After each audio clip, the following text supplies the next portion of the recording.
This is John Bailey, the epic voice of Honest Trailers, and you're listening to the Fiveish Fangirls podcast. It's a fangirls podcast with five-ish people. The tangents and squee will continue. Squee.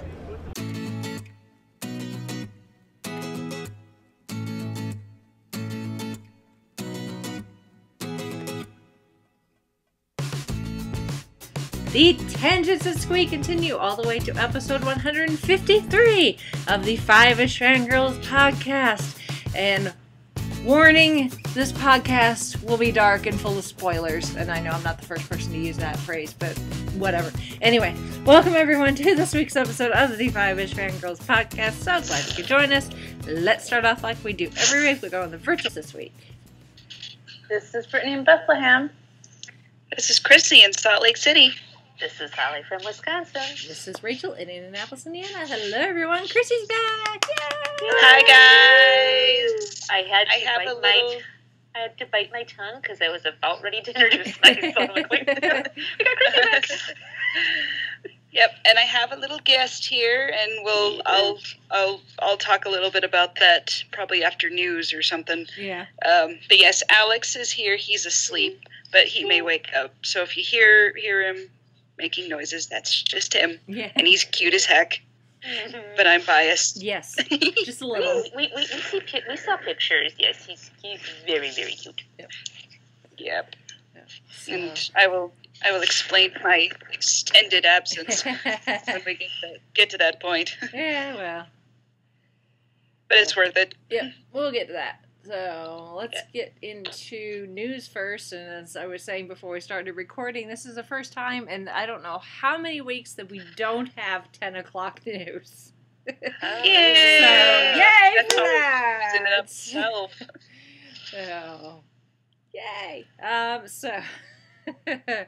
Let's start with convention news and Kansas City Comic-Con, which is one that some of the guys from Traveling the Vortex try to attend, either officially or unofficially, has made a slew of quote-unquote, I'm playing with puns here, super guest announcements. So, guests that they have recently announced include Aaron Smolinski, who played toddler Clark Kent in the very first Christopher Reeve Superman movie.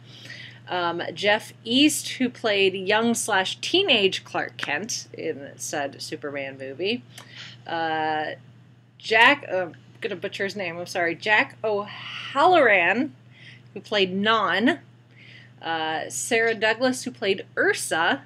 And Margot Kidder, who played Lois Lane. So...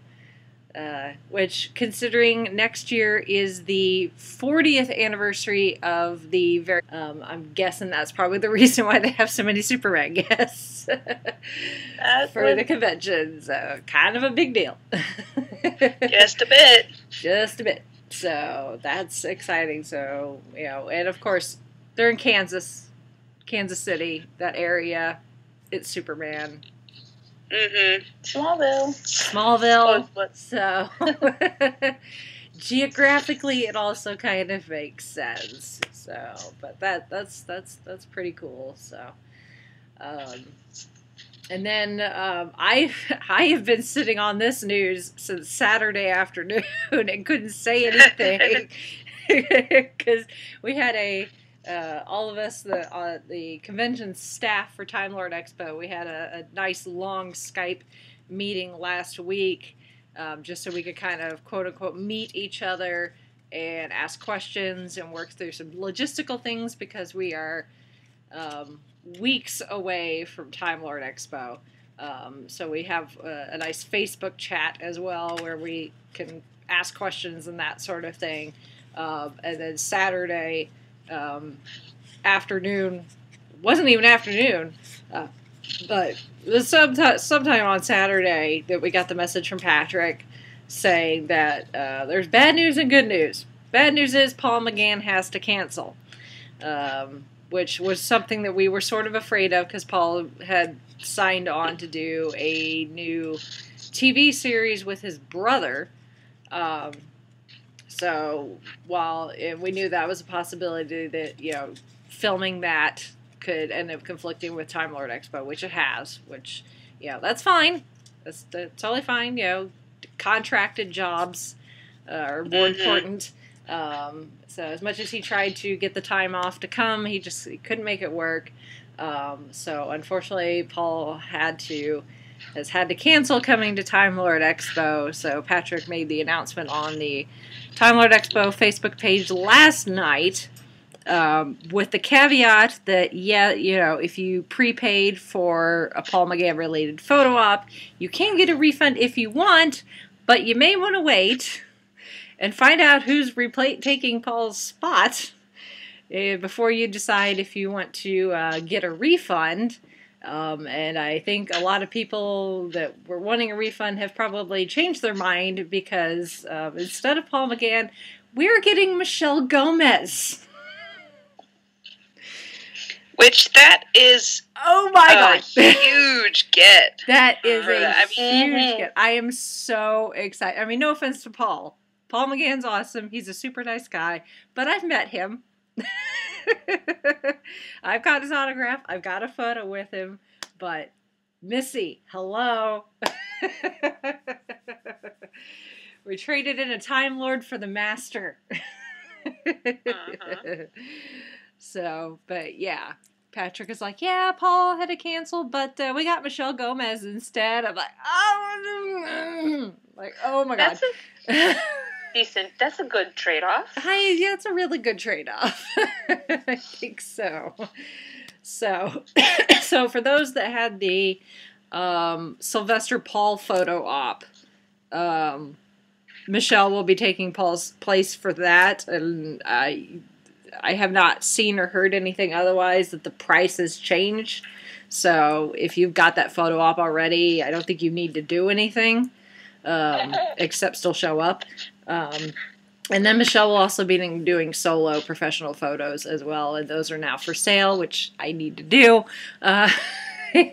Even though I'm going and working this convention, and I'm working this convention at staff, dagnabbit, I am getting a photo op with Michelle Gomez. Yeah, you really should. So, and Michelle, I asked Patrick half jokingly, even before, when he told us in the chat, he's like, we'll make the announcement about my tongue since then. I'm like, I really want to tell people, but I can't. Now I can, because it's officially been announced. But as far as I know and what I have been told, I guess I don't know. As far as panels are concerned, I'm assuming Michelle will be involved with all the new Who stuff. So she won't be in Paul's spot for any of the classic Who things that Paul was involved in. But Michelle will be taking Paul's spot as one of the judges for the cosplay contest. Oh my goodness! Yes. So those of you that are going to enter the cosplay contest, no pressure. But, yeah, you will now be judged by Missy. So, bring your pointed stick. And say something nice. And say something nice. And maybe bring the CDs. This is going to be so much fun. It's going to be jealous. so much fun, yes. I mean, it's going to be so much fun. Even if Paul had to cancel and we couldn't get, they couldn't find someone to replace him at this late in the game. I mean, just the show in general. It's going to be so much fun. We've got some great people working behind the scenes, make sure that there's panels for people to attend that are, hopefully people find entertaining, and not just the celebrity panels. Our photographers are working hard to make sure that they're ready to go do the photo ops.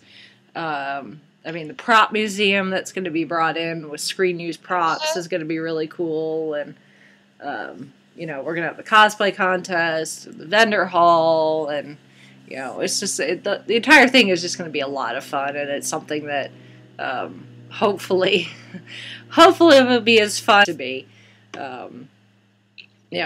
Obviously it's a first year con. So, when at any time you do something for the first time, it's not necessarily going to go smooth completely 100%, but we're working as hard as we can to make sure we've got all our I's dotted and our T's crossed and all our ducks in a row, and try to have every, possible scenario thought of so that we're prepared for just about anything. But if people come knowing that, this is our first time doing this, for some of us, there are some people on the staff that have previous experience running other conventions. So that helps. But just come and, try to have a good time, and come hang out with me and Michelle Gomez, apparently. How often do you get to say that? I know. Yeah. And watch out for Sylvester with the spoons, right? Mm-hmm. Oh, yeah. And if you ask nicely, Sylvester will probably play the spoons for you. So. Might play the spoons on you. He might play the spoons on you. But yeah, I'm so excited. Even before this announcement, we had our little conference call last week, and just talking to everyone, and figuring out logistics and everything. And I'm like, this is actually happening. This is the thing that is happening, and I am being part of it. And I can't. That is awesome. I can't say thank you enough to Patrick for putting his trust in me and asking me to be part of this. I could have easily just been, we had him on the show and he'd be like, yeah, come have a table, and that would be the end of it.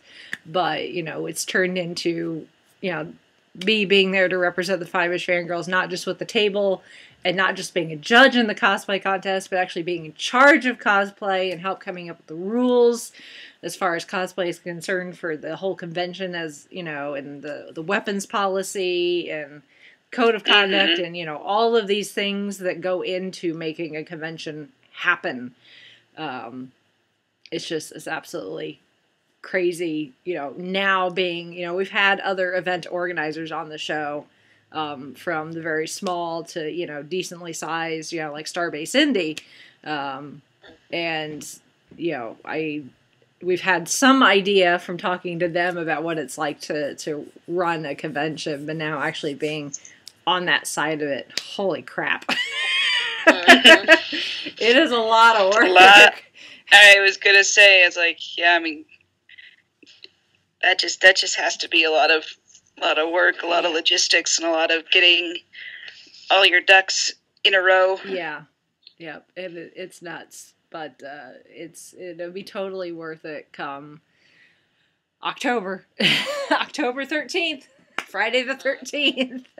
I don't know if that's going to be a good thing or a bad thing that the show kicks off on Friday the 13th, but we'll find out, won't we? We will find out. But yeah, 46 days to go officially until Time Lord Expo. So if anyone has been on the fence about going, I would not hesitate at this point. Grab, there's a few, I don't know the exact number, but there are still some of the Tom Baker VIP packages left, but not a lot.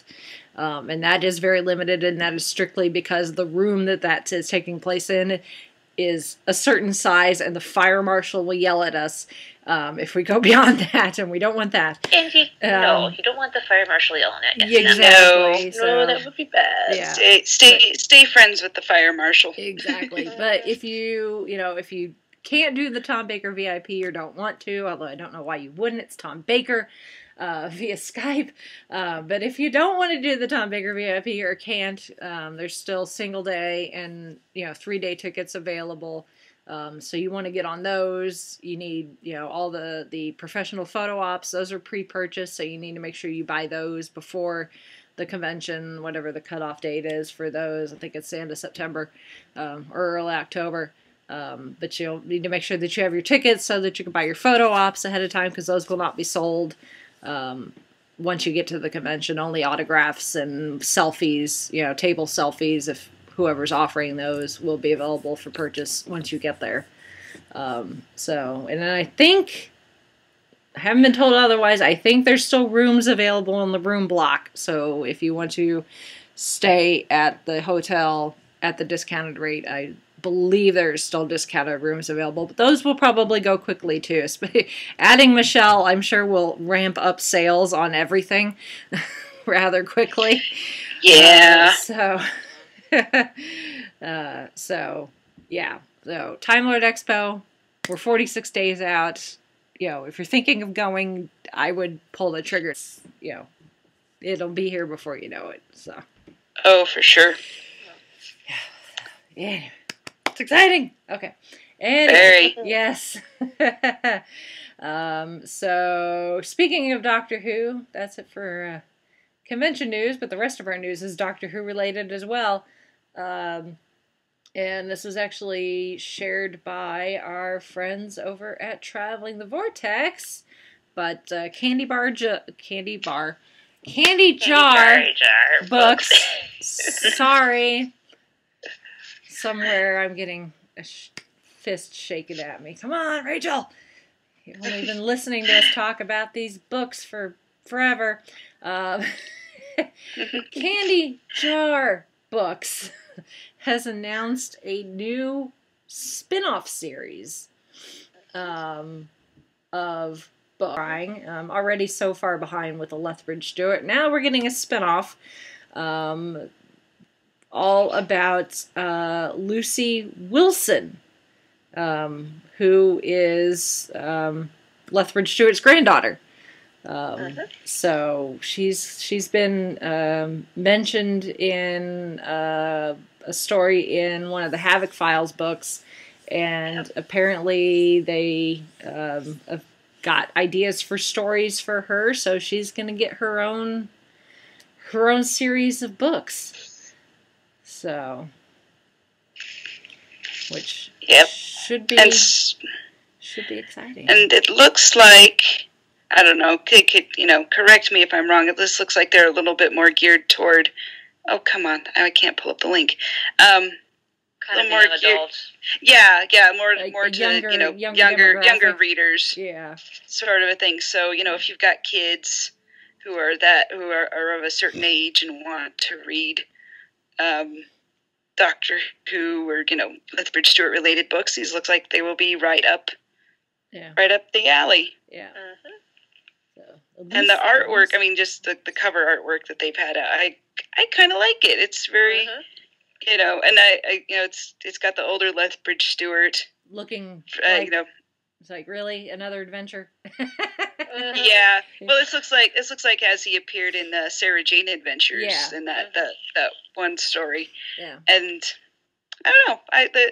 The artwork is charming, and I think it's lovely. So I'm looking forward to these. After I catch back up with Lethbridge Stewart proper, anyway. But yeah.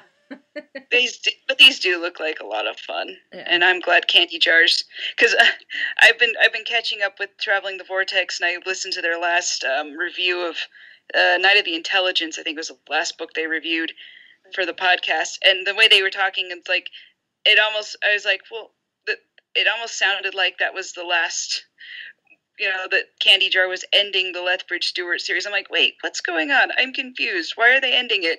And they're really not, because there's more books to come. But it's like, it's good to see that they're continuing with this with train of thought, and even with a spin-off. They must still be doing really well. Yeah, so yay, Candy Jar! So. You guys are awesome. Yeah, they are. As hard as it is for me to keep up.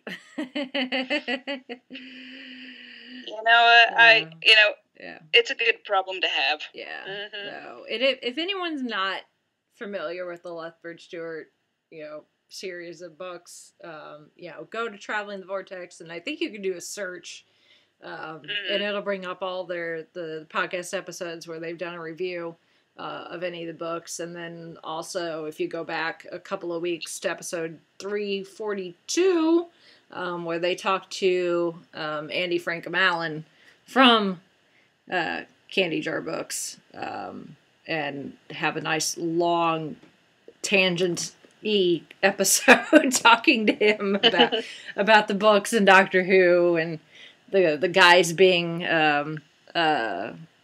immortalized in the books. Well, 2 of the 3 have been immortalized in the book. Sean's character has not made an appearance yet. Well, Sean got Officially. to write a short story. Yes, Yeah. Sean didn't get to write a story, but Sean does is having a character with his name that will make an appearance eventually. So Yeah. so, But no, that was a really good interview. I listened to it. I'm like, yeah. man, Andy just needs to come on and be part of the Vortex crew. Yeah. In between everything else he's doing, I'm sure Yeah. he has time for that. Yeah. But no, really. it was a good interview, and the guys did a great job, and Yeah. they've done really well with all the reviewing of the Lethbridge Stewart novels, and Yeah. So they're a good series. and of it's books. good. It's a fun series to read. Yeah. I mean, I've only read one at this point because I'm a slow reader, but the one I read was really good. So They get better. Yes, they are so good and so much fun. yeah. Oh, sorry. That's okay. Someone has to voice his away. opinion. He's like, I can't read yet. I'll take But he's care been of it. listening. He's been listening to the podcast because nighttime feedings are not the most entertaining thing in the world. Yeah. Like this week, we get to review. He's gonna know everything before he even knows what it means. Yes. Yep. I'm indoctrinating him early. Yeah. Oh, are you mad about this? Yeah. It's like, no, I'm my own person, mother. Quit forcing your fandoms on me at 2 weeks old. Oh, you'll learn to love it. Yeah. And continuing with the Doctor Who related news, and this really shouldn't be too much of a surprise, but it has been confirmed that both Polly and Ben will be making an appearance in this year's Christmas special. Polly, you can see her briefly in the trailer. And it was just, I think it was just, natural progression of thought. Well, if Polly's in it, Ben probably is too. But now we know who's playing Ben. And because we found out previously or been told previously that Lily Travers will be playing Polly. Now we know that Jared Garfield will be playing Ben. So both of the First Doctor's companions towards the end will be in this year's Christmas special, which should be fun. That always makes things interesting. It's always fun when the Doctor meets himself, but it's it's also quite interesting when a companion meets an incarnation of the Doctor that's not the Doctor they know. So, assuming that Capaldi's Doctor will cross paths with Ben and Polly. Yeah. Which I think is fully. Or it might just be like, here, this is where they are in 10th Planet, and where this side adventure for the First Doctor takes place, or something. Yeah. But either way, it should be interesting. Yeah. I am looking forward to it. Yes. Here, as with everything. Yep. So that's it for news. Actually, I did go to two events over the weekend. That was going to be our main topic, but then crap happened on Game of Thrones in the finale last night, and that totally changed our plans for recording this week. But that's okay. So the two events were kind of on the small side anyway. I say small, but I don't think my recaps will be too extensive here. So Saturday. I'm a glutton for punishment. Between the two events, I think I drove like a couple hundred miles over almost a couple hundred miles over the 2 days, because I live on this just right on the south side of Indianapolis. And the Indy Disney meet took place in Noblesville. So for me, it's like a 45 mile trek for me. So thankfully it's mostly all interstate, so it's pretty straightforward, especially on a Saturday morning. That's not an area you want to drive rush hour during the weekdays, but on a Saturday morning wasn't too bad. So I drove up there, and got to finally meet Aaron face to face, and got my choice of table. So then I picked one, and set up everything,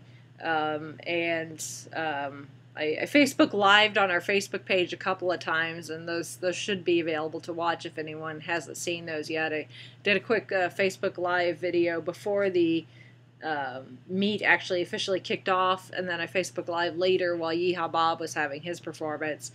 But I'm glad that I finally got to do the Indy Disney meet. This one of those where I've known about it. I mean, this was the 10th year for it.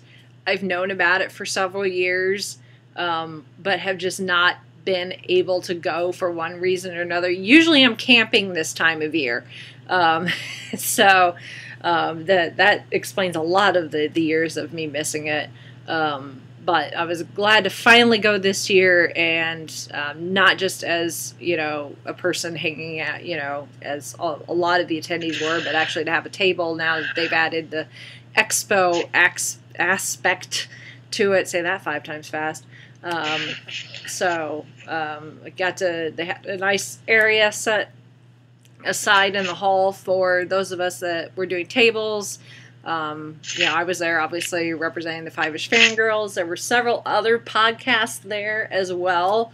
And I do want to give shout outs to the Diz Explorers podcast, which they introduced themselves, and I talked to them. And then the Disney Indiana podcast, which they were there just hanging out. They didn't have a table. But Tracy did come by and say hello and gave me one of their cards. I've heard of them. It's just one of those podcasts. It's like, I'll get around to listening to them eventually once I get caught up on the 5 million other podcasts that I already listen to on a regular basis. And then there were a couple other podcasts there, but they were all very... I didn't get business cards for them, and I don't think they posted a list yet of officially who was all there vendor-wise. Hopefully, if I can get something from Aaron, and I post that in the show notes. But they were all Disney-specific podcasts, so we were the only podcast there that was not Disney-specific or Disney-exclusive, which didn't seem to bother people that came up and talked to me. I had stickers for the kids, so they came by. I had Disney Princess stickers and then Marvel stickers, and some Star Wars ones, so they could get a sticker if they want. I had business cards for the podcast. I gave out a lot of business cards. And I think we've gained a few new listeners because of that. So hello, if you're listening. Hello, new listeners. Hello, new. But I, got to talk to a lot of people, pass all the business cards. I had the selfie station set up, which I have put out. I've done it at a couple other events, and this was the event it was most popular. The selfie station went over a lot better at this particular event. I had BB-8, my stuffed BB-8, and then I have a Mickey Mouse. Cool. I have a Mickey Mouse in a Colts jersey. Nice. And then I have paper. I have like a Star Wars stormtrooper type vest thing. It's very generic looking, but it's kind of Star Wars-esque. And then a pair of fairy wings that the kids could try on and take their photo with. And then I've got a bunch of paper masks as well. So I've got Marvel, Star Wars, The Force Awakens one, so kids could be like, "Mom, take my picture as me as Captain America," or "Take my picture with BB-8." The kids just thought that was fun. There were members of the 501st and the Rebel Legion there as well. They were on the other end of the hall. They had an entire area for the kids, and then they had a backdrop set up. All the 501st was there for people to take pictures, and then they swapped it out for the princesses that showed up for people to take pictures. But there were stormtroopers and some Jedi and some X-Wing pilots there, and the stormtroopers were wandering up and down the aisleways and kind of wandering the area, and a couple of them walked by at one point, and I picked up BB-8, and was holding him like, I'll protect you from the stormtroopers, BB-8. And the one stormtrooper saw me with BB-8. He's like, it's that BB-8 unit we've been looking for. And I'm like, this is not the droid you're looking for. And he gestured to his friend. He's like, look, it's that BB-8 unit. And I'm like, no, it's not. And I grabbed one of the paper masks that happens to be Captain Phasma and slipped it over BB-8. And I'm like, look, it's Captain Phasma.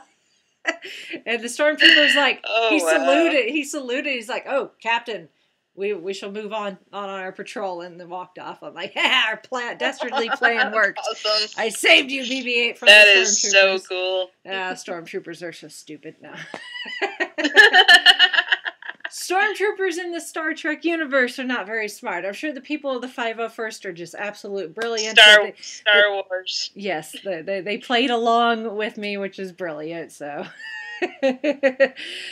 so fun. but obviously the big highlight for this year's Indy Disney Meet was Yeehaw Bob. A lot of people knew who Yeehaw Bob was. I knew who Yeehaw Bob was, even though I never actually got to see him down in Walt Disney World.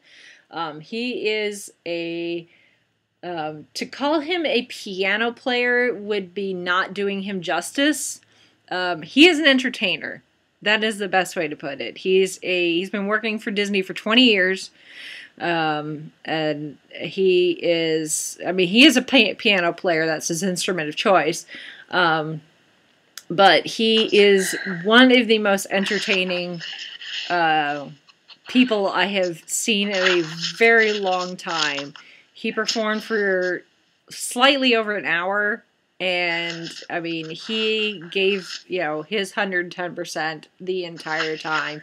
He does a combination of Disney songs, either from movies or attractions. He's got his own music that he would play as well. He didn't bring any of his CDs or anything with him to sell, because he didn't stay at his table long enough to try and sell anything, because he was constantly wandering, taking pictures with people the entire time, getting lunch.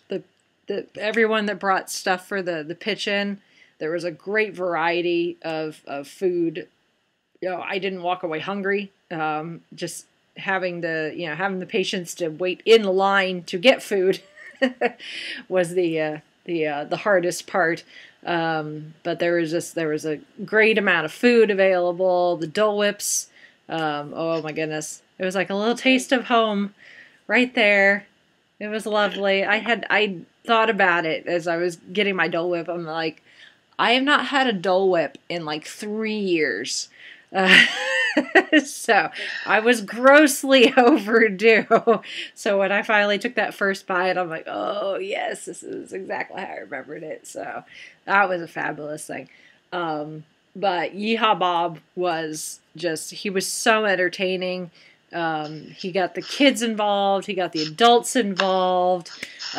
He's got like shtick that he does at his performances at Disney World, and those that have seen him regularly were able to, if he'd say something and they're supposed to say something in return, and they would all yell it out. So it was so good. It was so good. I'm so glad that the year I finally got to go to the Indy Disney Meet was the same year that they got Yeehaw Bob to perform. But I've got, like I said, I did stream on our Facebook page, do a live stream for a little bit of his performance. So you can go on our Facebook page and watch that and at least get some taste of what Yeehaw Bob, and that's essentially what his shows are like at Port Orleans at the River Roost. I think the room for the Indy Disney Meet was slightly larger than the River Roost, so he got to perform for a few more people. I think officially we got 1,000 people. Nice. Which is one of the biggest turnouts so far, and I don't think they've got a final tally to how much money they've raised for Give Kids the World yet, because they were still tallying and having people pay for the things they bid on for the silent auction when the show officially ended and I left. So I'm sure it'll take, and then, there may have been people that left at one silent auctions that they'll have to call and contact them and get payment.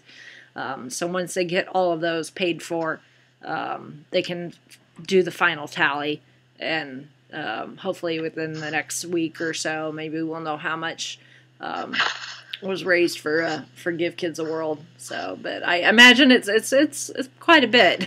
So, because there were some really awesome things that were for in the silent auction, and if I had money to spend, there were some things that I really would have liked to bid on, but alas, I did not have really any extra dollars to be spending on anything, even if it did go to a worthy cause. But based on the numbers, the bids that I saw in some of those sheets, I think they made a decent amount for Give Kids a World. So, but I'm interested to find out what the final tally is once they get that. And then that was pretty much it. I mean, I was at the table most of the time, just hanging out, talking to people, passing out business cards. I did talk briefly to Jeff Barnes, who was the table directly across from me. He is a author and a university professor, and he actually has taught some of the only college accredited courses that have to do with Disney. And cool. He's written a book called The Wisdom of Walt, which I did buy a copy from him while I was there. And then his new book, Beyond the Wisdom of Walt, is now available for pre-order and will come out this October. And he was taking pre-orders for that while at the show. It was actually his birthday. He spent his birthday at the Disney meet. But I did chat with him a few minutes, and we did exchange business cards, and we may see about having him on the show to talk his books and Disney and all that fun stuff. So I think he would be a fun guest to have on the show. We just got to figure out scheduling and all that. So, but he was my neighbor across the aisle, and then had a couple of Disney travel agents to the one side of me, and then couple of a lot of Disney travel agents, so all kind of promoting their specialty. Some were more Disneyland or Walt Disney World and Alani or Adventures by Disney, and some also do Universal. So just kind of depended on what kind of services you were needing, I guess. So excuse me. And I got to see some familiar faces. Chauncey came for the Habab performance, which was fun, and then a friend of ours that is part of a Disney fan group that has a regular meet at Walt Disney World every year in December, about the same time that Chauncey and I's anniversary is. John came all the way from Cleveland just to come to the Indy Disney meet to see Bob, and he knew that Chauncey and I were going to be there, and some other people he knew as well. I'd seen his post Friday. He'd posted on Facebook. He was contemplating making the drive from Cleveland to Noblesville, and he's like, I don't know, and I'm like, yeah, I mean, that's kind of a far drive. It's like 4 hours or something like that. It's like, yeah, don't push yourself if you don't need to, because that's kind of a long drive just for a day. And then I'm there at the meet, and he comes walking up, and I'm like, holy crap, you actually drove? You came? And he's like, yeah. I'm like, awesome. So it was nice to see him, not at Walt Disney World. So, but we'll see him in December when Chauncey and I go back. So, but it was kind of fun when he finally, left to make the drive back to Cleveland. I'm like, oh, I guess I'll see you in December then. And Chauncey really enjoyed it too. For the short time he was there, he's like, for a little bit there, I felt like I was back in Disney World. I'm like, I know. It's like people with mouse, all people wearing different mouse ears and Disney related T-shirts and Disney music playing over the PA PA system, and you've got people, princesses and stormtroopers, and you've got Dole Whips, and like all we need is the 3-hour line for Peter Pan, and we'd be golden. So it was quite fun.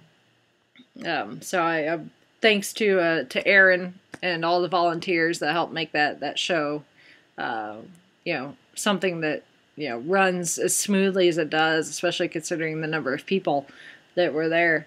Then hopefully that's something that I can continue to try to attend going forward in some capacity or other. And then Sunday, was this year's Indiana Toy and Comic Expo down in Bloomington.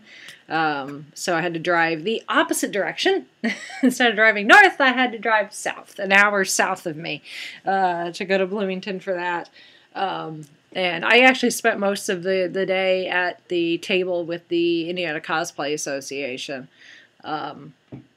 So we did do a panel about cosplay and the community, and about the Indiana Cosplay Association and the kind of things that we offer for people, and that sort of thing, and answer questions that people have about cosplay and that sort of thing. So that was kind of fun, and just kind of hung out at the table. We were downstairs, right next to the Indiana Toy and Comic Expo podcast table. They were doing retro gaming.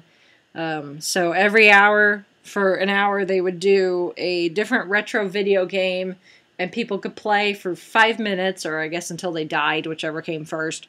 And they would keep track of the scores, and then whoever got the highest score on that game at the end of the hour got a prize. So they were doing things like Castlevania and some other games that I've never played my entire life, but you hear all the beeps and boops coming from the table next to us. And then the 501st and the Rebel Legion were right there by us too. And actually I recognized some of the members from the Disney Meet the day before. Which was kind of funny. I'm like, oh, you guys are driving all over the place like me too. Great. And then everybody had a busy weekend. Everybody had a very busy weekend. And I caught the very end of the kids' cosplay contest, because I guess I didn't have a lot of entries, so it actually went by a lot faster than they expected. But my friend Jackie, aka Rap Battle Spidey, got to be one of the judges for the kids' cosplay contest, which is totally up his alley. He's a great judge, especially when it comes for the kids, just because he gets along with the kids really well, and they really love Rap Battle Spidey, so that was fun. And then the adults cosplay contest, I actually entered, just for the heck of it. I've been involved in cosplay for several years. I've judged in cosplay contests. I'm going to judge again in the cosplay contest coming up. But I wanted to see what it was like to be a contestant instead of a judge. And I figured that, this was a smaller convention, so it was a good place to dip my toe in the water and see what it was like. And it wasn't that bad, actually. So, all things considering, but ITSCE, their cosplay contest is pretty straightforward. You just kind of enter and then show up when it starts, and when they call your name, you come up. If you got like a thing to say it, or strike a pose or whatever, and then you walk off the stage, and there you go. There are other conventions that are slightly bit more involved, where they have to do like prejudging, and they'll inspect your costume and all that, and things like that. But with ITC, it's pretty straightforward. You just fill out a form, and then you show up and hop up on the stage and strike a pose, and then walk off. What was your cosplay? I wore Harley Dash. Okay. The same costume I wore to Indy PopCon last month. So, which again, it's a weird cosplay. It's a mashup that takes some people by surprise, because it is an odd mix of characters. we were waiting for the judges' results after all the adults had gone, and there was a gal that was like, it's like, my daughter here is like, she sees the rainbow dash. She's like, I see the wings, I see the rainbow hair. She's like, but what exactly is your character? You're like, but what's the rest of it? What's the rest of it? Which is totally fine. I totally get it. It's obscure mashup. And it's a design that, as far as I know, no one else is wearing. So it's not, something, it's not like a variation of Spider-Man where it's like, oh, I still get it. It's Spider-Man. This is a bit more, out there as far as as far as cosplays go, as far as obscurity goes. But it's all good. I had fun, and now I can say that I've competed at a cosplay contest, so I know what it's like to be on that side of the judges' table. I didn't win, but that's okay. I actually didn't expect to win. Actually, because the adults, the kids, they do boy girl. And then the adults, this year, they did just best hero and best villain. Last year, they'd actually broken up amateur versus pro. It did hero and villain. This year, they did hero and villain, I think, because of just in the number of entries. For some, I know that they posted that they said this year the turnout was, just as good as it's been in the past. Based on what I saw, I thought it felt kind of smaller as far as the guest count has been in previous years. And that may just have been because I was downstairs most of the time and most everyone was upstairs. Because I only went upstairs where the vendors and the artists were for a short time just to see who was all up there. And just to see what I could see. And then I went back down to the table. But it was cooler upstairs than it was downstairs. Probably because downstairs there were doors that constantly opening and closing as people coming in, so the air conditioning could go out and the warm air would come in. Unlike upstairs where just the air conditioning, cold air stayed trapped up there. But because Wizard World was happening in Chicago the same weekend, and I know people that I would normally see at Indiana Toy and Comic Expo were at Wizard World. So I do wonder if maybe that might have affected the guest count just a little bit. Which, I can't really blame them because they had Jenna Coleman and Alex Kingston at Wizard World. So, along with other guests. So, kind of hard to compete with River Song. But the people I know that were there said that they had a good time, and I know some people were able to sell some things and make some money, and they were able to buy some things that they had been able to find elsewhere. So that's always a good thing if you're a toy collector or comic collector. That's always a good thing. So, but by the time I got home Sunday, I was like, oh, I'm tired. Second weekend in a row, very full of things to do. So. And then I still had to watch Game of Thrones, but we will get to that shortly. Indeed. Yeah. So, but it was a fun weekend. Those two events. The Indiana Toy and Comic Expo. It's always the drive is a bit. It's not terrible for me. It's about an hour. Right now, which just kind of bites because the major road that I have to take, 37, has been under construction for what seems like 500 years and doesn't seem to be reaching completion anytime soon. So that's not fun because then there's spots where, I have to go from 70 miles an hour to 45 during in the construction areas. I'm like, this is too slow. Once I get it done, it'll be fabulous, and the drive time should be even shorter. But until they get that done in probably another 500 years, it is what it is, unfortunately. So other than the drive, it's a good time. It's a good thing, for a Sunday. It's $5 to get in. And it's something to do on a Sunday, so I can't fault them for that. And the Indy Disney Meet, again, it's kind of a drive for me, but it's a free event. It's for a good cause. You know, you get to hang out with some fellow Disney fanatics. We got to, you know, get all excited about, you know, things that are coming. They had a scavenger hunt that people could do, and it had boxes with different things, and you had to find people that matched those, you know, whatever the box said. Like, find someone who's run in a Disney running event, or find someone who owns DVC. You know, find someone who's, you know, sailed on the Disney Cruise Line, that sort of thing. And you'd find someone, and they'd have to sign it. And then once you filled out the entire thing, you could turn it in and win a prize, or be in the drawing for a prize. But it was, one of the questions, was find someone who can name a 2017 D23 Expo announcement.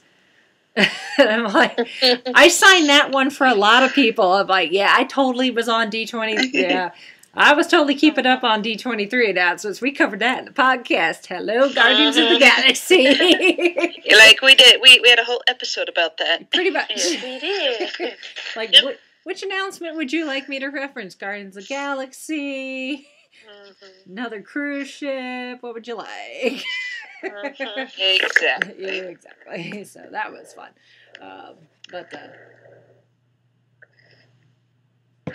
I'm tired. My voice is tired.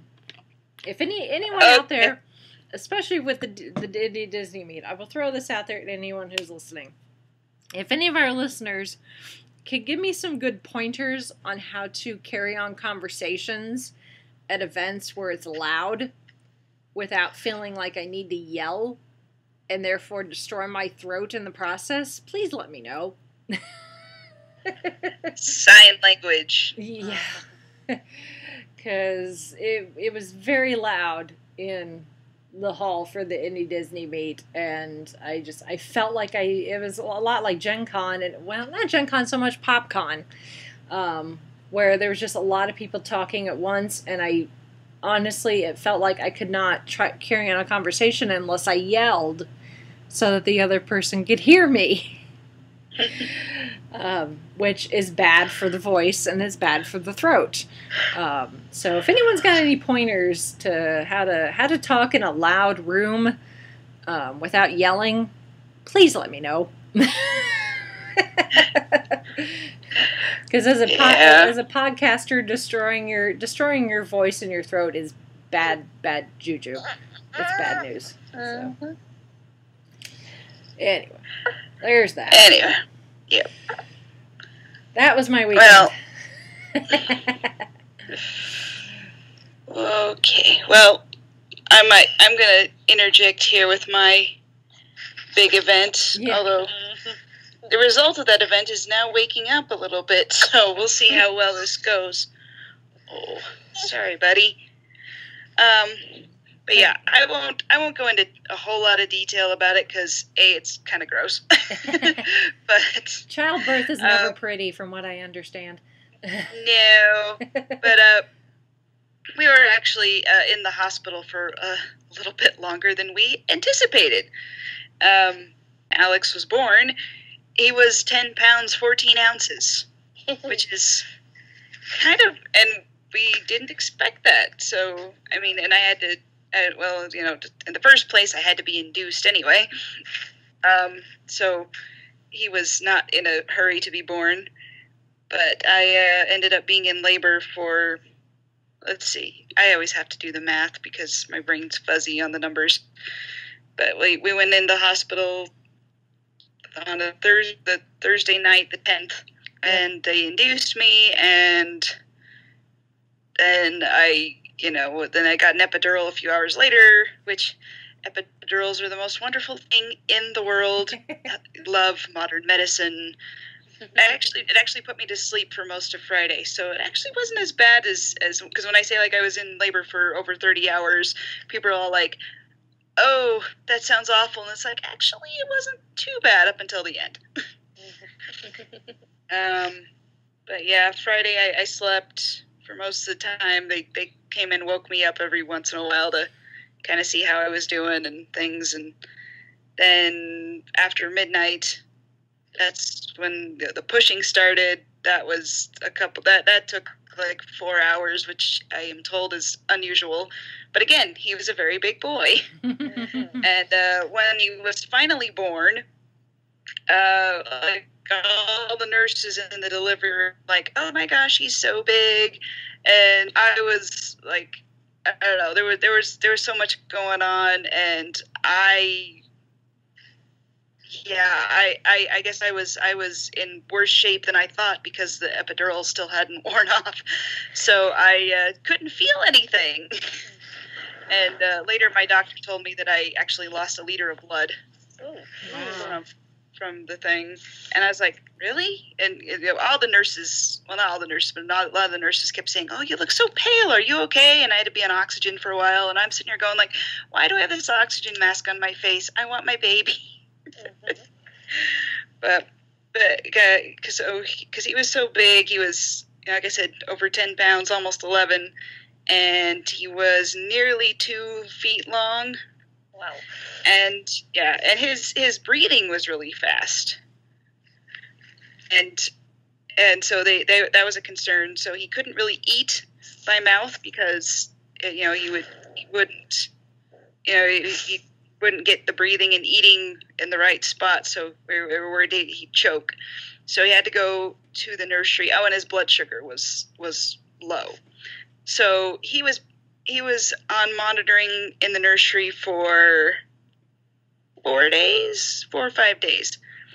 So we just stayed in the hospital the whole time until they discharged him.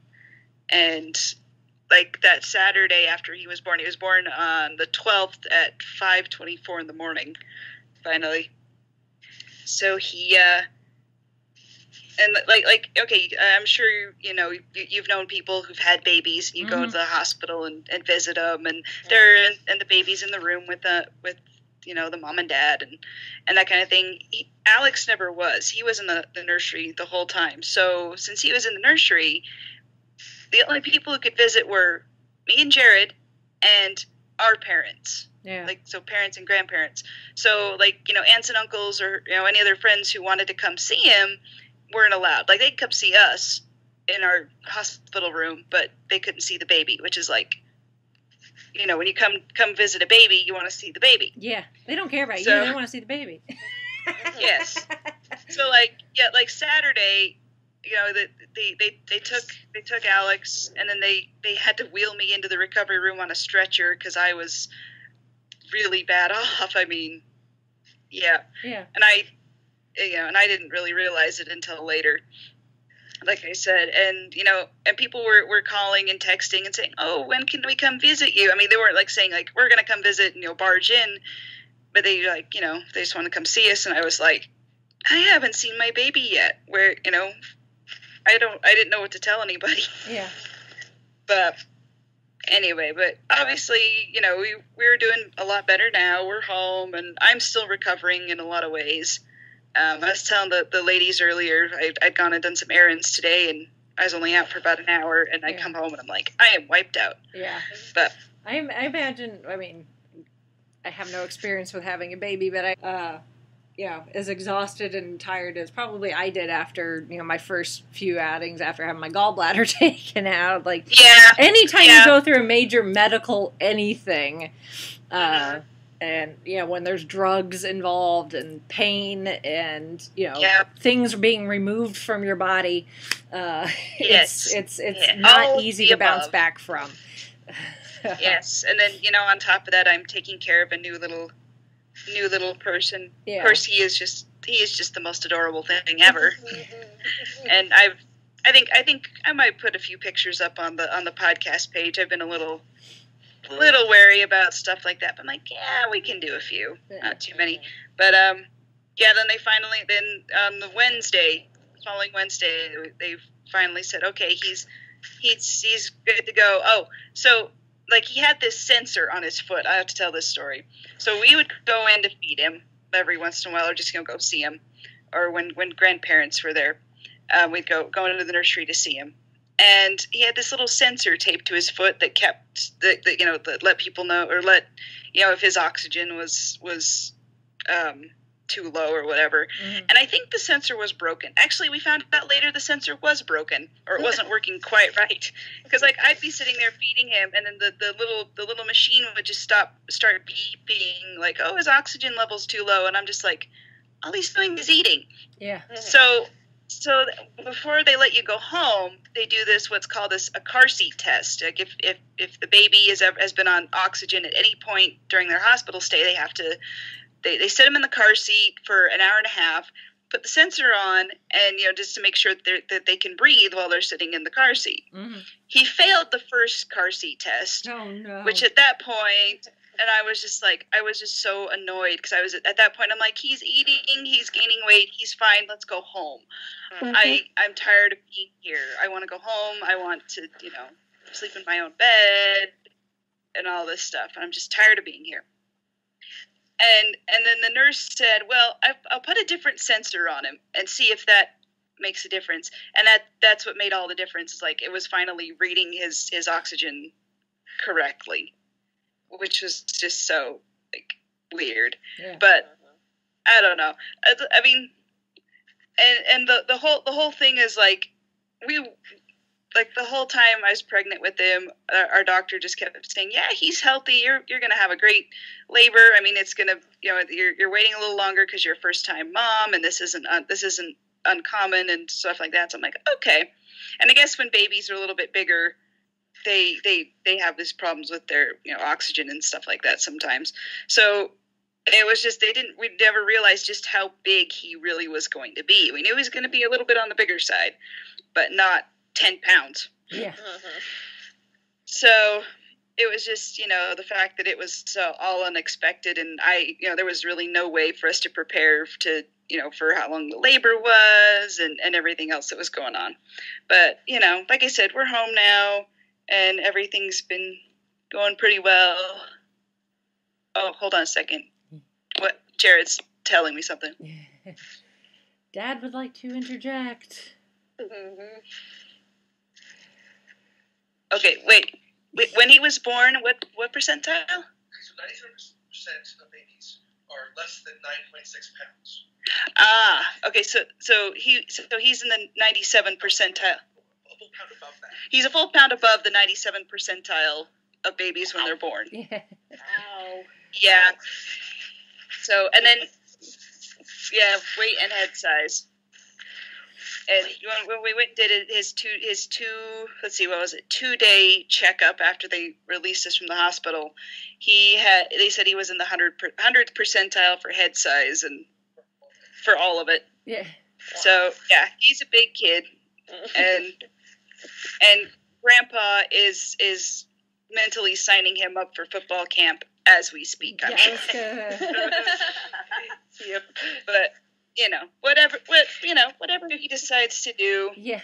with his life is fine. We're happy with him, Yeah. and he's cute, and He's a keeper. Yeah. And we're already planning cosplays and stuff for him for next spring and with Comic-Con and everything. But he's a pretty chill baby. Sometimes he gets fussy when he's hungry or needs a diaper change, but Don't we that's all? really, although he doesn't like bath time, we figured that out. Yes. It's just Typical boy. I saw that.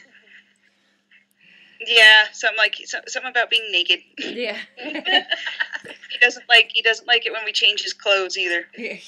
Yes, we are embarrassed. I'm embarrassing you because I'm your mommy, and I can do that.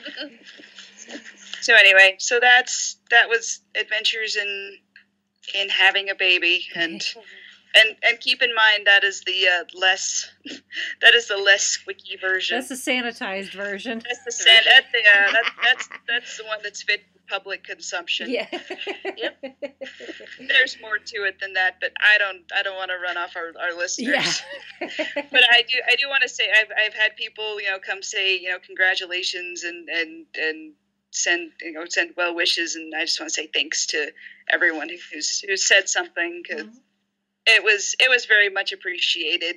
Not just, not just to stroke my own ego or anything like that, but it's nice to, when you're stuck in the hospital for almost a week, it's just nice to, I complain about Facebook and, things that go on there and people yelling at each other, but, it was just nice to have that connection to friends and family and people, just to kind of know, like, hey, I'm being thought of while I'm stuck here. Yeah. Not knowing when my baby's going to be, I mean, he was fine. It's just not knowing when my baby was going to be released from the hospital when we could finally go home. And and also, like, all the nurses at the hospital were fantastic. Like, I cannot say enough good about them. They were just, I'm sure there are nurses, there are great nurses everywhere you go, but these nurses that were there at the hospital we were at just went above and beyond. And I'm like, I need to write their supervisor a letter and say, you've got a really great staff here. Yeah. That's always a good thing.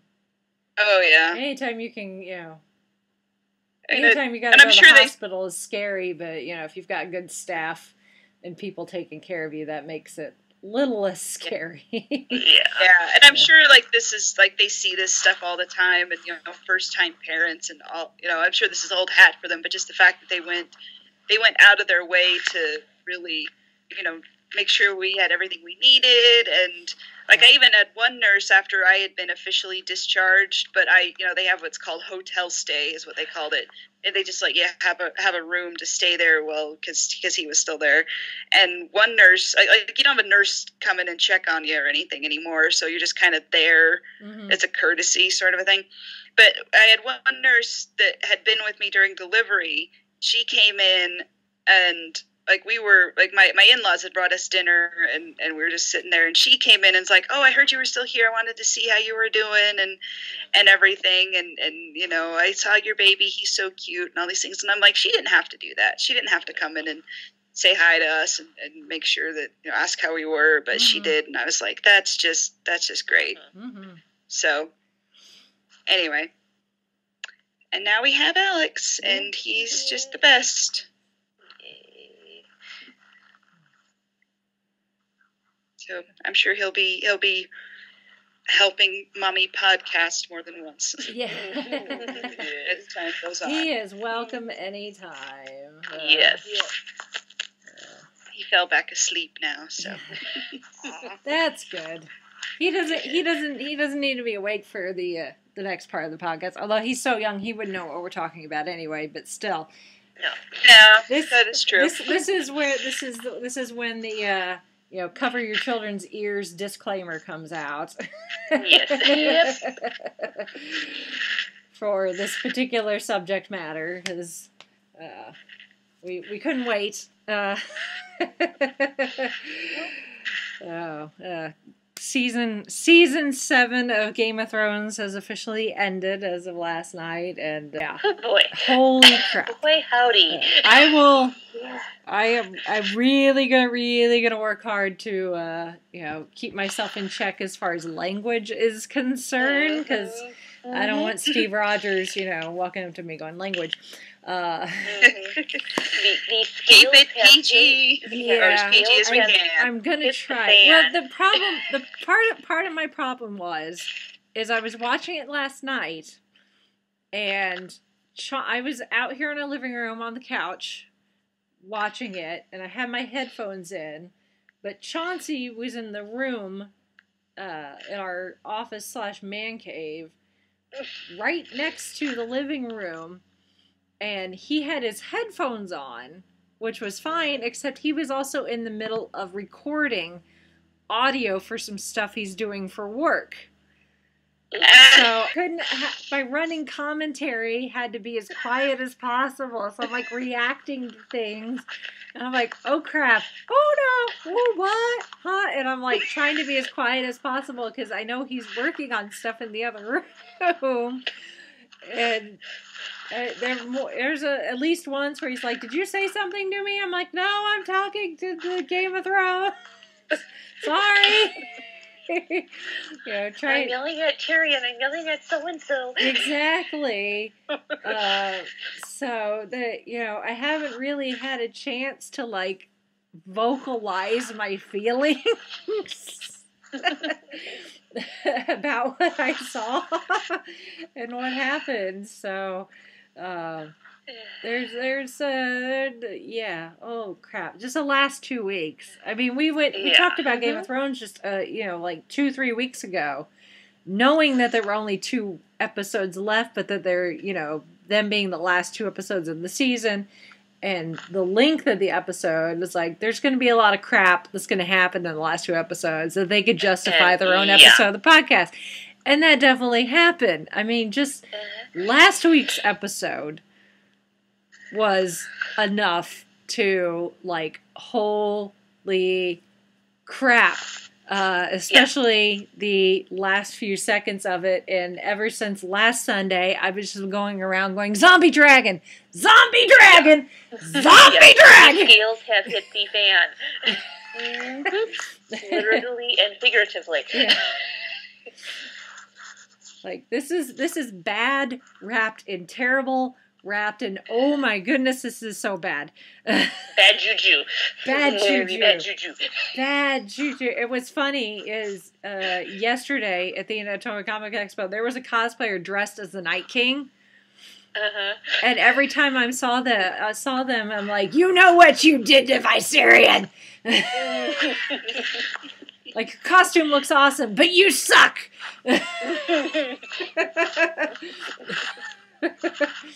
You awful, awful person. Not you, the cosplayer, but your character. You're terrible. You killed one of Danny's children. I hate you. So, but yeah, just... Watch out for Mama Dragon. Yeah. That's putting it mildly. That is putting it mildly. I felt so bad for Danny. The Night King threw that spear, and Viserion went down. And all I could think was, oh no, poor Danny, no, not one of her children.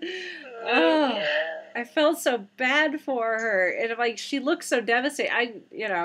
Kudos to, the writers that they, have written Daenerys in a way that, she's obviously upset that she's, lost one of her dragons, but that she was able to keep it together. At least long enough to get our Suicide Squad out there. Our band of merry men. Or at least the ones that survived. Or a red shirt or two that is no more. But... And then an evidence lesson to take back to Cersei and go, yeah.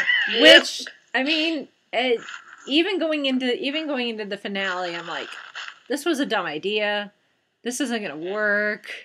I mean, something's going to go wrong about all this. And then, they get there and Cersei's being all Cersei. And, the Hound comes and opens the box, and I'm like, okay, well, they showed it was still alive in the box on the ship. Did it survive the trip from the ship to the dragon pit? And the Hound kicks it over, and it comes out like something out of a haunted house at Universal Studios, and comes barreling right at Cersei. And it's not very often you see Cersei genuinely look afraid. Yeah. And still keep her queenly cool. Yes. So when Cersei looks genuinely... lying. Yeah. When she looks genuinely afraid, it's like, okay, yeah, this mission may have been worth it then. Yep. Mission accomplished. To a point. Yeah, to a point. Yeah. Yeah. It's like, baby brother wasn't lying. Yeah. But of course, Cersei at this point, she's gone off the deep end. Oh yeah, she's gone off the deep end, and even with this evidence, she's still all she cares about is retaining the throne. That's well, you can even tell too that Jaime's realizing that something's not quite right with dear sis, because some of the looks he was shooting her was just like, Okay, come on now. Yeah. Jamie's theme song at this point now is "I Saw the Sign." Yes. Yeah. By Ace of Base. He's Ace of finally, Base, yeah. yeah, he's finally started to realize that, yeah, this is probably not a relationship that you need to continue to be part of. No, and probably you could probably even start cueing REM. This is the end of the world as we know it, and I don't feel fine. Yeah. Yeah. The season finale of season 7 finale Game of Thrones was soundtracked by Ace of Base. I Saw the Sign. Let's Get It On. Yeah. And I don't know what the actual title of the song is, but it's a John Mellencamp song about the wall tumbling down. Oh, yeah. Yeah, crumbling down. Mm-hmm. Yes. That'd be the one. That would be the soundtrack for the finale of Game of Thrones. Yeah, when the walls come crumbling down. Yes.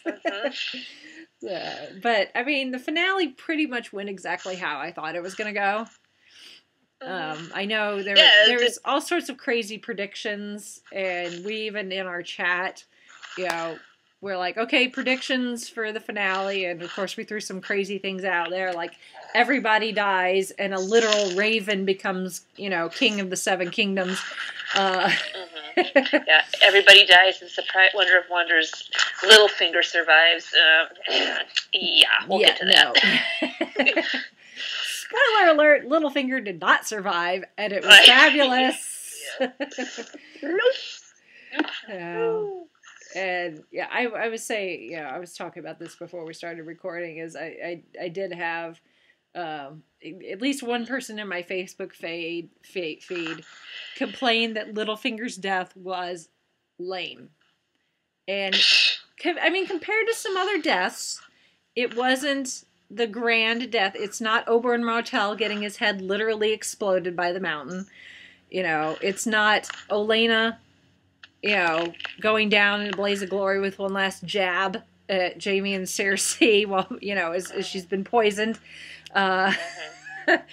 It's not Joffrey from the poison. Yeah, it's not Joffrey finally get what's coming to him. It's not Walder Frey finally getting what it's coming to him. It's not Ramsay getting fed to his dogs. But I mean, all things considering, I don't think Littlefinger deserved an epic death. Exactly. It would have been too good for him. Because that's what I'm sure, would have wanted. He wanted, if he knew he was going to die and had some say in it, he would be someone that he would think he deserves to go out in a blaze of glory, because he's just so full of himself and thinks that he is, so much smarter and more sophisticated than everyone else who's playing the Game of Thrones. And instead, he got played by 2 girls who happen to be the daughters of the woman that he has been in love with his entire life. And he gets reduced to literally on the floor, on his knees, begging for his life. The mighty Littlefinger begging for his life. That is, if that is not fitting for Littlefinger, I don't know what is. I believe that is absolutely the death that he deserved. So to tell you the truth, I was a little worried for Arya. Well, yes. I mean, the way before that scene came. Yeah. I mean, the way that they wrote it, and I really think that there's probably a scene in there that got cut with Sansa and probably Arya talking to Bran, planning this out. I assume that it all happened off screen.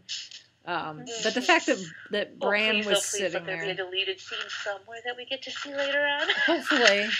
Well, the fact that Bran was sitting there in the hall, I was like, okay, well, Bran's actually going to be useful at this point, which is good. Because at this point, he's been pretty much Bran. Like, Bran Flakes is boring as heck. The name fits. Yeah, you shouldn't have given me that knife, but yeah.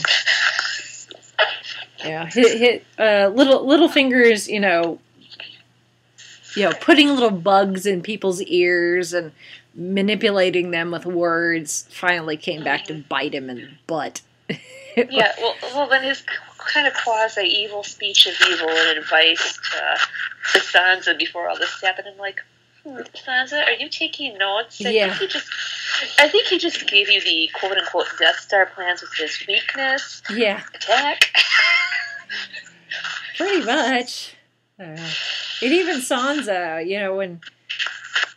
when they're in the Great Hall and she tells him, she's like, I'm a little slow, but once I get there, essentially,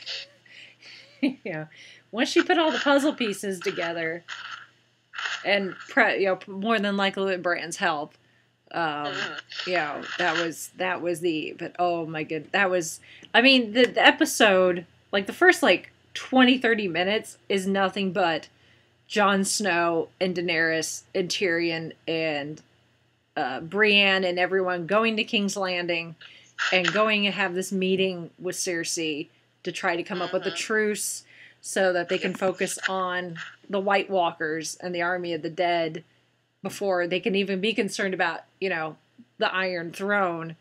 So, all of that was great. There were some amazing performances, especially from Peter Dinklage as Tyrion. You couldn't have lied. Yeah. You couldn't have lied. Yeah. Well, and finally getting these characters all together in the same place. Some characters that have met each other, but it's been a while since they've seen them, like Brienne and the Hound, was great. Tyrion with Podrick. Yeah. Seeing each other a while. Yeah. was great. But, Cersei finally meeting Jon Snow and Daenerys. Oh my god. Was so good. But, the meeting, at first it seemed like it was going really well. They got the white. They showed it to Cersei. Cersei's maester looked like a kid on Christmas. Like, oh, what can I do with this? They're all they're all afraid of this white, and Qyburn's like, ooh, an undead hand. What can I do? What evil things with science can I do with this? And I'm just thinking, get any closer, and it might choke you to death, bud. Yeah. I was more like, don't anyone let him have that, because that will turn out badly. Yes. Yep. That is information that he does not need. He does not need to become Dr. Frankenstein. Exactly. The things he's done already, the mountain did not need to accelerate any further.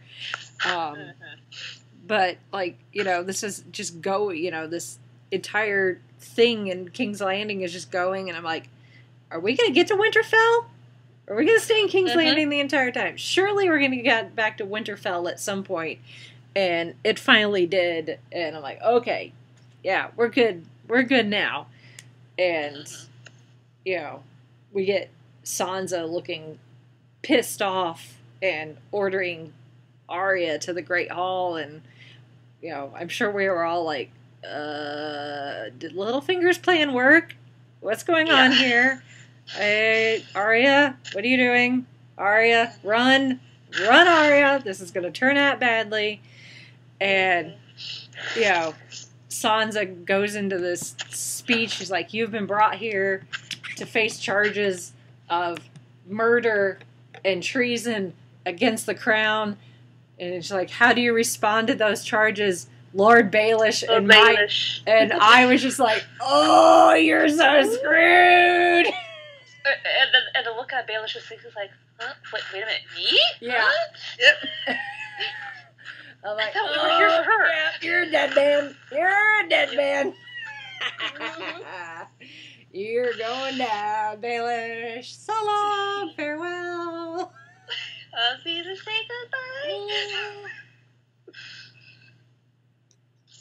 goodbye. Oh my goodness. I have not, as enjoyable as Joffrey's death was, because Joffrey was an awful, awful person. And as enjoyable as Ramsay's death was, because again, awful person, and even as enjoyable as Walder Frey's death was, because again, awful person, there's something very satisfying about Littlefinger's death. And just the fact that Sansa was not buying his begging and pleading, I'm sorry. Yeah. I think the thing with Littlefinger compared to some of the other awful deaths, awful people, is they were all awful, but they were awful out in the open. Like, you just knew they were bad people. Everyone knew they were bad people. And we knew eventually they would get what's coming to them. Karma would come around and bite them in the butt, even if it took way longer than we wanted, like Walder Frey. It's like, aren't you dead yet? But Littlefinger has spent the entire series being so manipulative and in the shadows and in the background and just slowly, weaving this web of deception and lies and all these things, and he's like a slow poison. Mm-hmm. And he's just so toxic. He's such a toxic character to have around, and to have people not realize how toxic he is until it was almost too late.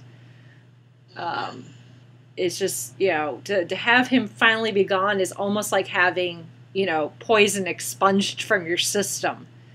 Like, you've slowly been poisoned and not realized it, and just before you succumb to that poison, you finally get the antidote, and now you can go back to living a nice, healthy life without being poisoned. So, I've known manipulative people like Littlefinger. I've had people like that in my life, and it's a terrible thing to be around and be subject to. So I think that's probably why I just find his death so satisfying, just because life like that is like, and you just they get to you, they get under your skin, and sometimes you don't realize it until damage has already been done.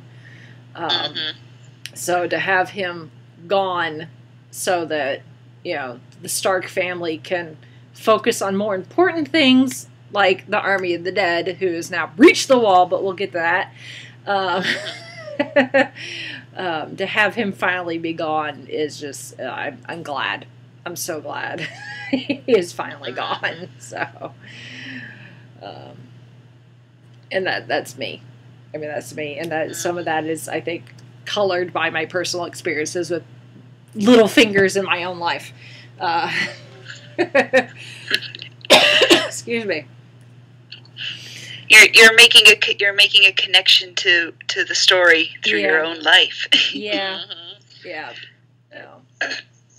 And that's what with any TV show. I mean, if you can make it an emotional connection with a character, for better or worse, either it's they remind you of you, or they remind you of someone for better or for worse. That makes the viewing experience much more, not necessarily fulfilling, because I guess it depends on what kind of emotions you're getting from it. I mean, if they're negative emotions, it's probably not very fulfilling, but it's more layered. You get a more layered experience, I think, when you can make that emotional connection with a character in a TV series. So, but yeah, Littlefinger, bye bye. Ding dong, the witch is dead.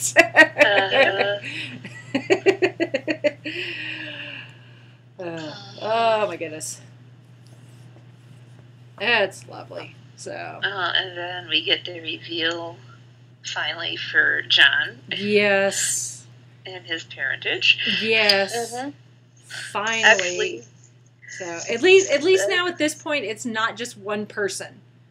Right. Yeah. There are multiple people who know about Jon. So if something happens to Bran, Sam knows. If something happens to Sam, Bran knows, which is good. And hopefully, you know, come season 8, it won't be too long before Jon finally makes it back to Winterfell. Although the route they're taking, it may still be, you know, a little while before they make it there. Yeah, and Jon Snow, that's not his name. Nope. Nope. Not even close. Even Bran was off, which I saw someone complain. It was like, how do you... I saw someone complain about how did Bran not know about Jon's parents' marriage? Because, like, he's the three-eyed raven. He's supposed to see everything. I'm like, well, yeah, he can see everything, but he also has to know to go looking for it. Exactly. It's like, you know, it's like being at, you know, a sports bar where they've got like 50 televisions up on a wall and they're all showing a different sporting event. Yeah, you can see them all going on at the same time, but you still have to focus on one to get the details. And I imagine that's probably what it's like for Bran, is he can see everything, but he has to choose to focus on something to get all the details. And it was Sam's, you know, push in that conversation that, you know, had Bran actually focus on that wedding so that he knew, yes, absolutely, Jon's parents were married before he was born, and therefore he is not a bastard. You know, he is a legitimate child of, you know, and a rightful heir to the Iron Throne as a Targaryen. You know, and his name is not Jon Snow. Well, technically, he is the heir, because it wasn't Rhaegar. He was next in line, wasn't he? Well, yes, but he doesn't know that. Yeah. Yes.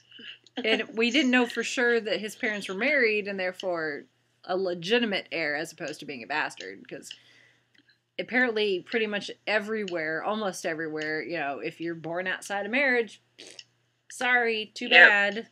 Except for the land where Cersei's, personal assistant gal hails from, where they don't have really a concept of marriage, and therefore, you know, being a bastard isn't a thing. So, but yeah, so at this point, yes, we know absolutely Jon Snow is a legitimate Targaryen and therefore rightful heir to the Iron Throne. He has more claim to the Iron Throne than Daenerys does at this point, which might make things a little awkward if they weren't going to be awkward already. I was going to say, it's already pretty awkward. I mean, it's already, it's already going to be awkward to find out that Jon is, you know, when Jon finds out that, no, he's not, you know, he's not a Snow, he's not a bastard, he's far from it, he's a legitimate prince, and has claim to the Iron Throne. Oh, by the way, Daenerys, that, you know, that mother of dragons that you've been helping out, she's your aunt. And Oh boy. Yeah, surprise, surprise. And your claim to the Iron Throne is actually stronger than hers, which could be awkward because, you know, that's Dany is, you know, that's the thing that's been pushing her since the day that she was, you know, since almost day one, is, you know, she wants to make that claim, you know, and become Queen of the Seven Kingdoms. Oh, and by the way, she's not only your aunt, but you're sleeping with her apparently too. Yeah. Which we all knew that was coming. So, for better or for worse, it was gonna happen. They're young, they're good looking. This is Game of Thrones. It thrives on blood, guts, TNA. And, you know, we've not had a lot of TNA this season, so give the people what they want. I'm sure there's a lot of women that you're like, ooh, Kit Harington's butt. I got to see it, you know. I actually saw, like, I was reading a post of, like, someone show me his exercise so I can have a perfect butt like he does. Yeah. I'm like,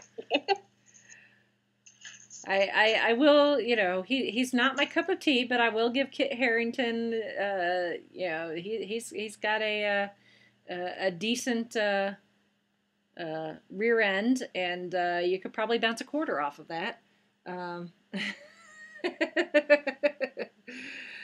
But it's all good. So, but yeah, it is what it is. Especially, this is the Game of Thrones universe.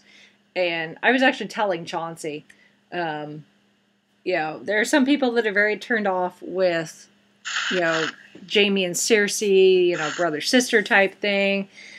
With Jon and Daenerys, at least the branches on the family tree are a bit further apart. Makes it slightly less squicky. But I also, and I'm just speculating, but I do wonder if this whole, incest, inbreeding type thing is not George R. R. Martin's way of kind of poking fun at royal lineage as it has been for centuries. Where, as far as royalty was concerned, royalty has to marry royalty. And it's a lot like Harry Potter with the pure bloodlines. There's only so many people to go around. If you want to, if you have very particular check boxes you want it checked off before people are allowed to marry. In Harry Potter, there's only so many pure bloods to go around. If you want to keep, the bloodline pure. Same thing with royalty. If royalty wanted to marry royalty, there's only so many royals to go around before, you start getting cousins marrying each other. To make sure that, a prince marries a princess or a duke marries a duchess and that sort of thing. So I think maybe this is George R. R. Martin's way of maybe poking fun at that. That because Game of Thrones is so driven by things like honor and, lineage and who you're born to, what family you're born into, alliances with other houses is so important. And marriages are a big part of that. People get married to each other whether they love each other or not because it's a good alliance, that sort of thing.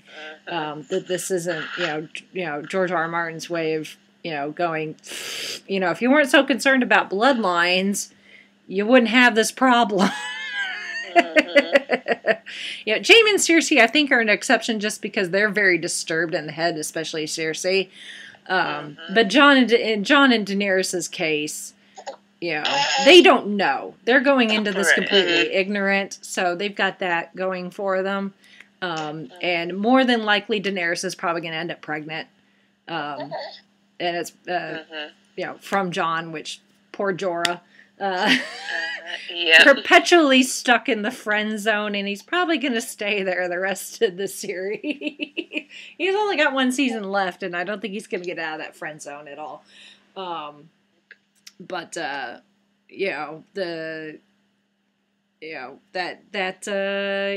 continues the bloodline, which in this universe is very important. And, like I said, since the branches in the family a little further apart, it's less weird, I guess. It's not as icky as Jaime and Cersei. But just still don't think about it too much. Yeah, just don't think about it too much. I mean, when once they all find out about Jon, if they find out about Jon after Dany falls pregnant, or they find out she's pregnant after, but she's been pregnant just to know it. I mean, obviously, more than likely that child will be the heir. They'll be their child, but whether their relationship continues after that, I think is yet to be seen. They may decide, that they've got they'll have the heir and they can go find other relationships, I guess, and maybe Jorah can get out of the friend zone. I don't know.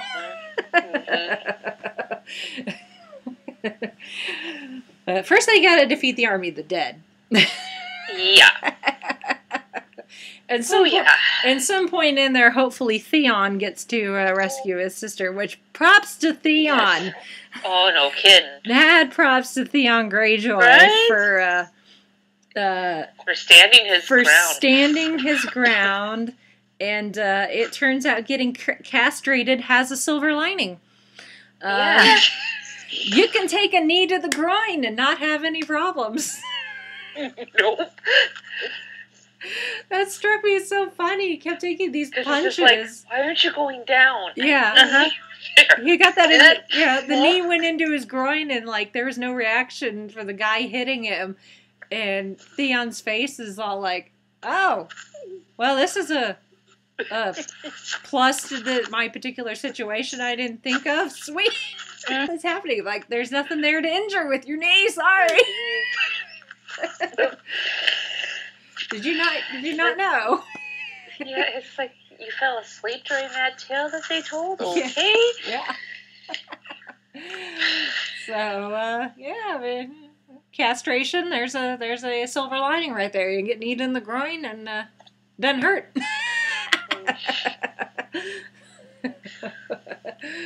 Hopefully Theon does rescue Yara. Hopefully, it's not too late. I mean, at this point, how that's going to play out, especially considering, as far as Theon knows, Euron went back to the Iron Islands, so he's probably that's where he's going to head, but now we know Euron's not going to the Iron Islands. He's actually headed off to Essos because it's probably been played the entire season, which... Yeah. When Cersei brought up the Iron Bank and the gold, I'm just like, sweetheart, gold. They're not Cybermen. Yeah. Yeah. I don't think gold's going to kill them. Yeah. I mean, it might buy you some weapons, but... Yeah. I mean, at this point, I think Cersei's she's so far gone.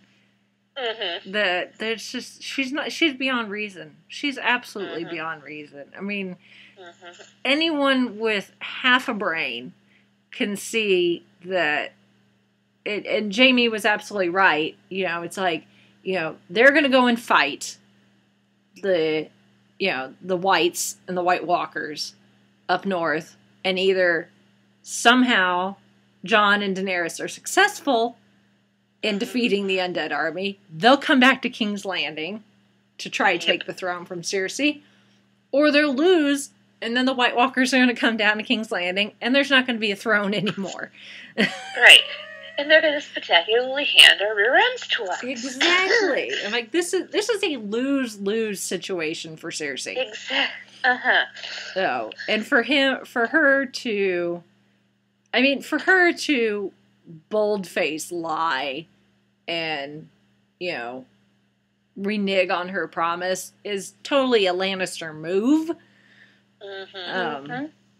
But it's going to be her downfall. It's absolutely going to be her downfall. I mean, I kind of was wondering if Cersei would live to the end of this season, but it's obvious she's still got some an important part to play. But she's not going to live to see the end of the series, I don't think. So, I do just wonder what exactly how the rest of the conversation went between her and Tyrion. Oh yeah. Before they came back to the Dragon Pit, like what promises were made, what agreements came out of that conversation, and what does Tyrion know as far as Cersei's plans. So, which is kind of scary. So I'd like to think that Tyrion is still going to remain loyal to Daenerys. He didn't look very happy at the end of the episode. Oh no. Which makes me wonder if there was an off-screen conversation between him and Cersei. Yeah, I don't. I think it depends on what exactly his concern and what he's upset about is. Whether it's he's made some sort of agreement with Cersei that we didn't see.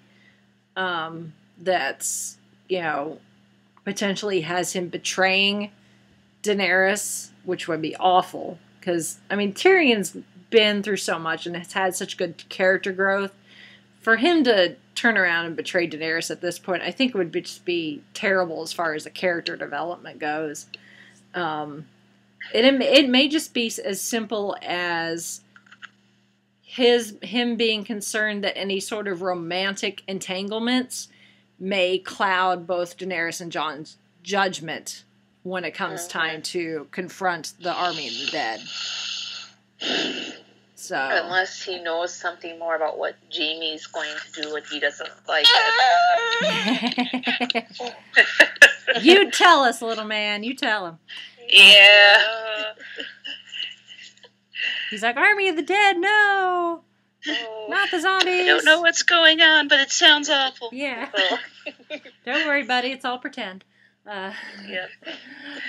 Exactly. So, yeah. There's just, I guess we'll have to wait and see, where Tyrion falls into all of this. Hopefully, we didn't get absolute confirmation that Jaime is still going to go ahead and take the Lannister armies north, but that looks the case, which will be good.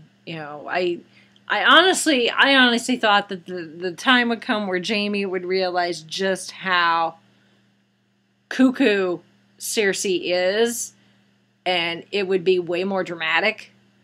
And it actually wasn't, he did get threatened by the mountain, kind of, but, and Jaime did look genuinely concerned for his life there for a second. Oh, yeah. I was like, are we losing Jaime? Is this going to be a thing? And then he, as cuckoo as Cersei is, there's still just enough of her that truly loves Jaime that I don't think she could actually harm him. She'd have to be pushed, I think, a little bit further to harm him and possibly have him killed. But I think at this point, Jaime's definitely starting to see the light. Yeah. Yep. And realize that this is if I want to live to see another day, should probably move on. So.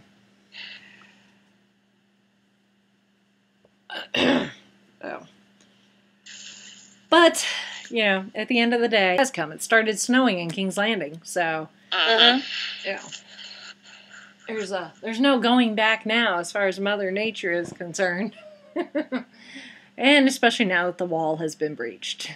That was my other prediction. Yeah. Those are my two predictions for the season finale. Littlefinger was going to die and the wall was going to get breached. And that's exactly what happened. So, and I even called it too. I'm like, that dragon, Viserion, is going to be the one to breach the wall. And people were like, well, he's undead. He's not going to breathe fire. I'm like, blue fire. Fire, yeah. Yep. Blue fire, which, it's kind of fire-esque. And it's kind of a laser-ish, too. So, it's fire, but I'm doing air quotes and use that term very, very loosely as far as your definition of fire is concerned. But, fire, laser, sparkly bubbles, whatever it is that's coming out of that dragon's mouth, it breached the wall, though. And Eastwatch is no more. Eastwatch by the Sea specifically is no more, and I hope Tormund got out of there. Hopefully. Hopefully. I was freaking out that last 5 minutes. Luckily, I read something that kind of put me at ease. He's too big of a character to have an off-screen death or an implied death like that. So, hopefully, our favorite Yeah. Riley survives. Yeah. Hopefully Tormund got out of there, because he still needs to woo Brienne, and they need to get married and have lots of little giant babies. Yes. That can kick everyone else's baby's butt. Yeah. But yeah, though, and I think that that explains why it's taken so long for the Night King and the army just to get to the wall. Because everyone's been like, why are they taking so long? They've been marching since the very first season. Like, it's taken 7 seasons for them just to reach the wall, and there's still a long distance between the wall and King's Landing, is concerned. But, I mean, yeah, a lot of it comes down to storyline and plot and, making sure that the show goes on for at least 7 seasons. But if you look at it from a strategic point of view, is genius as far as the Night King is concerned. It's like, there's 100,000 of us and could easily take over anything that comes in their way. It's like, we're not in a hurry. Wait for winter to come, because that makes it easier for them to travel, because they need the cold and the snow to travel. They don't do well in heat, and they can't swim. But, he bides his time. Eventually, the mother dragon comes along with a dragon. Boom! He's got a dragon. Which now makes his job a lot easier. They can breach the wall, and they've got a dragon to help in their endeavor to take over all of the 7 kingdoms. So, going into season 8, it'll be interesting to see how they decide to do things storyline. How much time is going to pass between the finale and the start of season 8? Will season 8 pick up right after? Will it be weeks? Will it be months? Well, I don't know if it'll be months, maybe, but it's probably going to be at least a couple weeks, because John did say it'd take him a fortnight, which is 2 weeks, to get from Dragonstone, where they went back to regather everything and figure out their game plan, to get from Dragonstone to sail from there up to the next harbor, where they'll get off the ships and then take the King's Road up to Winterfell. So it's going to be at least a couple weeks if the passage of time picks back up with them, making landfall further north. It could be even less if they're still on the ship when the season 8, finally begins, whenever that is going to be. Because at this point, we don't know. That's the thing, is like, we've been waiting so long for Game of Thrones to come back. And then it finally did. And like that, it's over. And we don't know when it's coming back. It could be next year. It could be 2019. We don't know. But it looks like that it's going to be, as far as the 2 wars are concerned, it looks like the battle with the Army of the Dead is going to be the focus first. And then whoever survives that will move on to the fight for the Iron Throne, I guess. And see who's sitting pretty on the Iron Throne at the series finale at the end of season 8. Yep. Well, there you go. So was that all of it? I think so. Okay. Pretty much. Oh my god. I don't know what I'm going to watch now. I need, like, something not so dramatic or something. So. I'm sure there's something on Netflix you can pick up on. Well, I still need to watch Stranger Things before season 2 comes out. So. Yeah. Well, and Outlander's coming back, but there might be some drama involved with that. Always, yes. Yes. There's always drama. Everything we watch involves drama. Pretty much. I should go see if I can find the rest of the DuckTales that have been out so far. Oh, there you go. There you go. DuckTales. We can watch that DuckTales series premiere again. Less dramatic cartoons. That's always a good thing. Always. Oh my. Well, if you, dear listener, have any suggestions for something less dramatic, or if you want to revel in the drama, you can send us feedback at our email address is fivishfangirls@gmail.com. You can also visit our website, which is thefivishfangirls.com, and leave us comments on our various social media outlets. And you can also support us on Patreon, which all our Patreon supporters, a hearty thank you, as always, for your support. And if you're not supporting us there, you can, do so there. The link is on our website. And also you can shop through our Amazon store, also linked to on our website, and that will help support us financially as well. So plenty of places to find us and support us, whether it's through feedback or money or whatever you want to do. Yep. If you haven't already, make sure to vote for the Traveling the Vortex book club. We got a couple days left. Yep, yes, indeed. And we will post the winner on Facebook here at the end of the week. Yep.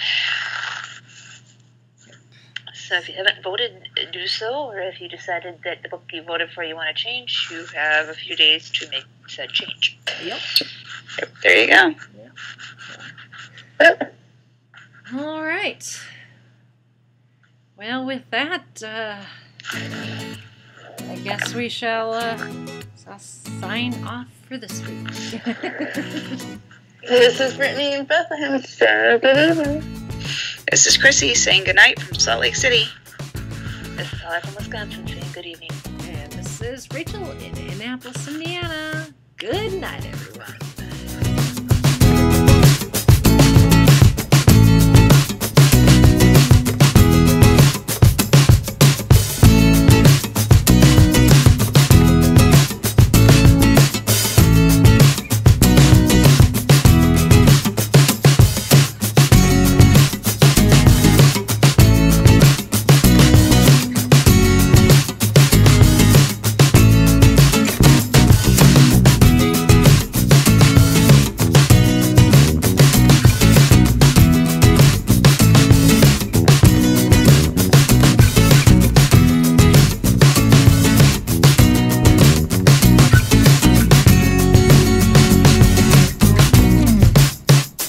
You have been listening to the Fiveish Fangirls podcast.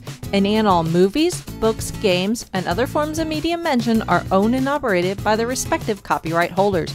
No copyright infringement is intended or implied.